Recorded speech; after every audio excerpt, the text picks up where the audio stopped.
आइए guys, next question हमारा क्या है, for what value of k x square plus 8x plus 2 is equal to 0 has real roots.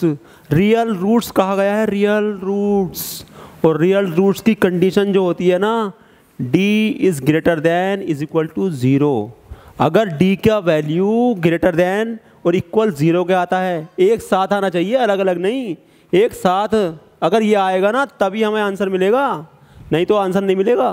तो हम इसको करते हैं। आइए, इक्वेशन क्या है हमारे पास, इक्वेशन है हमारे पास के x square plus 8x plus के 2 इज इक्वल टू 0। ठीक है, हम कंपेयर कर लेते हैं इसकी।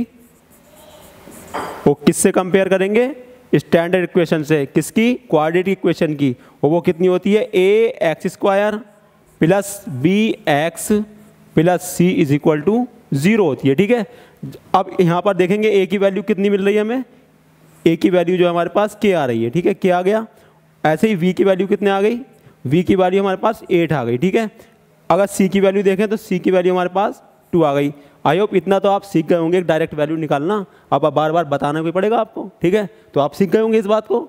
अब हमारे पास ये वैल्यू आ गई। अब हम कंडीशन देखते हैं, हमारी कंडीशन क्या होती है अकॉर्डिंग टू क्वेश्चन। ठीक है, हमसे कहा गया है कि एक रियल रूट्स, और रियल रूट्स की जो कंडीशन होती है वो d इज ग्रेटर देन और इक्वल टू 0। ठीक है, ये होगी। ठीक है, अब इसका वैल्यू रख देते हैं, वो कितना होता है, b square minus 4ac greater than is equal to 0। ठीक है, अब हम सारी वैल्यू पुट कर देंगे इसमें, और पुट करते हैं तो v की वैल्यू कितनी है 8, तो 8 का स्क्वायर हो गया माइनस 4 ए का वैल्यू कितना है k, तो हम k रख देंगे ए का वैल्यू।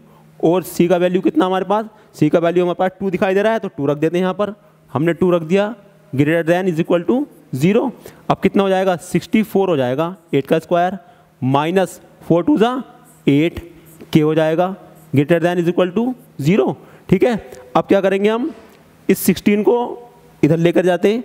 जब इधर लेके जाओगे, या इस 8k को इधर ले जाओ। ठीक है, जब 8k को इधर लेके जाओगे तो ये हो जाएगा 60 is greater than equal to 8k हो जाएगा। ठीक है, अब 8 से इसको कट करेंगे तो कितनी बार, 8 टाइम। ठीक है, तो ये आ जाएगा 8 is greater than equal to k। ठीक है, या k is less than is equal to 8। ठीक है, तो कहीं दिखाई दे रहा है आपको ऐसा, ऑप्शन में कहीं दिखाई दे रहा है k is less than 8, k is greater than 8, k equal to 8, हमें दिखाई तो दे रहा है ये ऑप्शन और ये ऑप्शन, लेकिन ये अलग अलग है, दोनों अलग अलग। और जब दोनों अलग अलग है ना, तो ये तो किसी कीमत पे नहीं हो सकते दोनों।